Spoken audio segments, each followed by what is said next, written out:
संत श्रेष्ठ श्री निवृत्तीनाथ महाराज पालखी सोहळा 2026च्या पार्श्वभूमीवर पालखी सोहळा सुरक्षित, शिस्तबद्ध आणि सुरळीत पार पाडण्यासाठी आणि भाविकांना मूलभूत सेवा सुविधा उपलब्ध करून देण्यासाठी सर्व विभागांनी समन्वयाने नियोजन करावे अशा सूचना जिल्हाधिकारी आयुष प्रसाद यांनी दिल्या.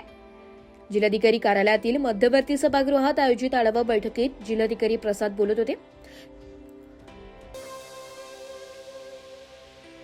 यावेळी जिल्हा परिषदेच्या अतिमुख्य कार्यकारी अधिकारी प्रतिभा संगमनेरे, प्रशिक्षणार्थी जिल्हाधिकारी डॉक्टर जयकुमार आडे, पोलीस उपअधीक्षक वासुदेव देसले, सार्वजनिक बांधकाम विभागाचे कार्यकारी अभियंता नवनाथ सोनवणे, नगरपालिका शाखेचे सहाय्यक आयुक्त श्याम गोसावी, सहाय्यक पोलीस आयुक्त अद्विता शिंदे, डॉक्टर आवेश पलोड, तहसीलदार गणेश जाधव, तहसीलदार पंकज पवार, तहसीलदार अमोल निकम, जिल्हा आपत्ती व्यवस्थापन अधिकारी श्रीकृष्ण देशपांडे, संत श्री निवृत्तीनाथ महाराज समाधी संस्थान त्र्यंबकेश्वरचे अध्यक्ष राहुल साळुंखे, सचिव श्रीपाद कुलकर्णी, पालखी सोहळा प्रमुख मनोज कुमार राठी, विश्वस्त अॅडव्होकेट SD घोटेकर यांच्यासह अधिकारी उपस्थित होते.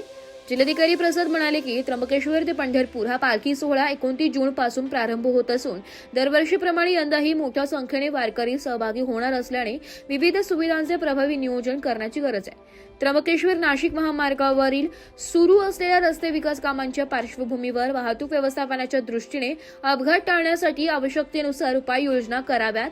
वाहतूक नियंत्रणासाठी पोलीस बंदोबस्त वाढविणे तसेच पालखी मार्गावरील खड्डे बुजविणे, अतिक्रमणे हटविणे आणि झाडांच्या फांद्यांची छाटणी करणे आवश्यक असल्याचे बैठकीत नमूद करण्यात आले. पालखीच्या मुक्कामस्थळी वारकऱ्यांना मुक्कामासाठी मार्गातील शाळा, सार्वजनिक इमारती व निवारा शेड उपलब्ध करून द्यावेत. यासह पिण्याचे व वापरासाठी पाण्याचे टँकर, स्वयंपाकासाठी गॅस सिलेंडर, पालखीतील वाहनासाठी डिझेलची उपलब्धता, चल शौचालय, आरोग्याच्या दृष्टीने डॉक्टर, परिचारिका, रुग्णवाहिका, औषधांचा साठा मुबलक ठेवावा. तसेच पालखी तळांच्या परिसरातील स्वच्छता, प्रकाश व्यवस्था आणि सुरक्षिततेकडे विशेष लक्ष द्यावे. सर्व सोयी सुविधा भाविकांना उपलब्ध करून देण्याच्या दृष्टीने महसूल, पोलीस आरोग्य, सार्वजनिक बांधकाम, पाणी पुरवठा, ग्रामविकास, परिवहन व स्थानिक स्वराज्य संस्था यांच्यात प्रभावी समन्वय ठेवणे आवश्यक असल्याचं जिल्हाधिकारी प्रसाद यांनी सांगितले. वारी मार्गावर भाविकांच्या व नागरिकांच्या सुरक्षिततेसाठी पूर्ण दक्षता घेत कोणताही अपघात अथवा अनुचित प्रकार घडू नये याची पूर्ण दक्षता घेण्यात यावी अशा सूचनाही जिल्हाधिकारी प्रसाद यांनी दिल्या. ब्युरो रिपोर्ट, नाशिक लोकशाही न्यूज.